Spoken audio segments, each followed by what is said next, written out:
Bwana, mambo vipi? Mimi naitwa Saifu Ayubu. Na leo kwenye Midpoint bwana nimekutana na mdau hapa ambaye ni mfanyabiashara katika soko kuu la Buza Kanisani, mfanyabiashara wa matunda huyo jamaa. Sasa hapa mimi nina maswali yangu ambayo nitaenda kumuuliza katika kipindi changu hichi.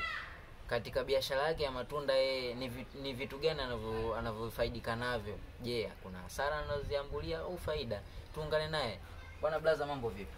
Fresh bwana, nashukuru Mungu. Wao wanakujua kama nani? Mimi mtaani hapa sokoni hapa Buza wananifahamu kama Huruma Sika. Kwamba nina AK yangu moja, Team Vuja Jasho kwa kisicho chako. Team Vuja Jasho kwa kisicho chako. Hiyo nzuri, nimeipenda. Sasa Blaza, ndio katika biashara yako kule ya matunda, ndio bila shaka kuna changamoto ambazo unazipitia. Ni sahihi, Najua heka za matunda hizi bwana, lazima uamke uende stereo, uchakalike kweli, ufuate bidhaa. Hapo kuna harama za hizo bidhaa nini. Sasa mimi nataka kujua kama wewe mfanya biashara, uzoefu wako kwa ufupi, biashara hii ya matunda ulianzaje mpaka hivi sasa imekuwa hivi? Kwa ufupi, biashara ya matunda nimeianza kwenye miaka 2020. Sasa hivi nina kama miaka 4 sasa niko kwenye hii miaka kwenye hii biashara. Na nilianza kwa mtaji mdogo tu kama 30,000 hivi. Nilianza kununua matunda ya matikiti, mananasi pamoja na maembe. Unaona? Kwa hiyo nikajitahidi kuendeleza kukuza mtaji na kumeki kidogo. Lakini mwisho wa siku nikajikuta nimefikisha mpaka kwenye mtaji wa 300,000, 400,000 mpaka 500,000. Kwa hiyo ninamshukuru Mungu kwa sababu nilikuwa na nidhamu kidogo ya pesa, lakini pia vile nilikuwa najituma zaidi na kuwa na uaminifu kwa wale wateja wakubwa. Wakati mwingine nilikuwa naenda kuchukua mzigo kwa malikauli. Unaona? Ni kitu ambacho kimenisaidia sana na mimi pia nijiboost kwenye mtaji wangu. Naam, ndio. Umesema hapo swala la malikauli, inamaanisha unaenda kukopa baadaye uuze ili mradi urudishe pesa ya mtu. Si ndio? Hapo nimekuelewa. Sasa nilikuwa naomba tena kitu kingine nikuulize. Katika biashara yako ya matunda, unapata faida kiasi gani au hasara kiasi gani?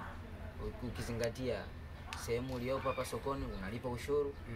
Then kuna changamoto nyingine za usafi, ulinzi, lazima biashara zako zilindwe na watu. And then pia vile biashara, unajua kama vitu hivi bidhaa vya kuliwa na binadamu vinaoza pia. Ni sahihi. Kwa hiyo wewe kama mfanya biashara unapata faida kiasi gani na hasara kiasi gani katika biashara yako hii? Kwa mfano nichukulie mfano nikienda mimi sokoni nikichukua tikiti la 2,000. Ile tikiti la 2,000 nina uwezo wa kulikatakata vipande vikatoa hata vipande 12, 13. Kwa hiyo nikiviuza hata kwa shilingi 500, unaweza kuona jinsi gani ambavyo tikiti moja inaweza kanizalishia karibia hata 6,000. Unaona? Kwa hiyo kwenye hii 6,000 nikitoa buku la ulinzi, nikitoa buku sijui la usafi, sijui na kakorokoro kingine, kwa unajikuta na baki na faida hata ya buku na jero 2,000. Kwa hiyo kidogo hapo inanisaidia.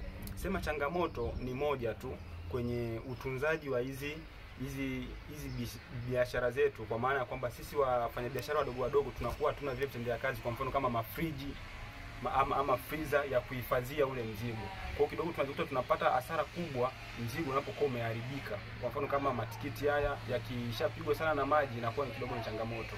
Baadhi mananasi yakinyeshewa tu na mvua tu, mzigo unawezekana pengine ndani ya siku 2-3 ukao umeharibika. Hiyo ndio changamoto kubwa ambayo tunapata. Lakini pia vile na wale matikiti ambayo tumeshayakata kwa niaba ya kuyauza, endapo labda hajapata wateja siku hiyo, inabidi ukatafute sehemu ya kuhifadhi vizuri. Kwa hiyo sasa usipokuwa na friji yanaweza yakaharibika. Na kwa maelezo ya kaka Huruma hapa ambaye ni mfanyabiashara katika soko kuu hili la Buza Kanisani, sisi basi hatuna la ziada. Amejitosheleza, ameweza kuelezea vizuri, amefafanua vizuri. Kwa hiyo mtazamaji wangu wa kipindi cha Midpoint, leo tulikuwa na Blaza Huruma hapa ambaye tumeelezea changamoto zilizopitia katika biashara yake, na mimi sina la ziada. Tukutane wakati mwingine.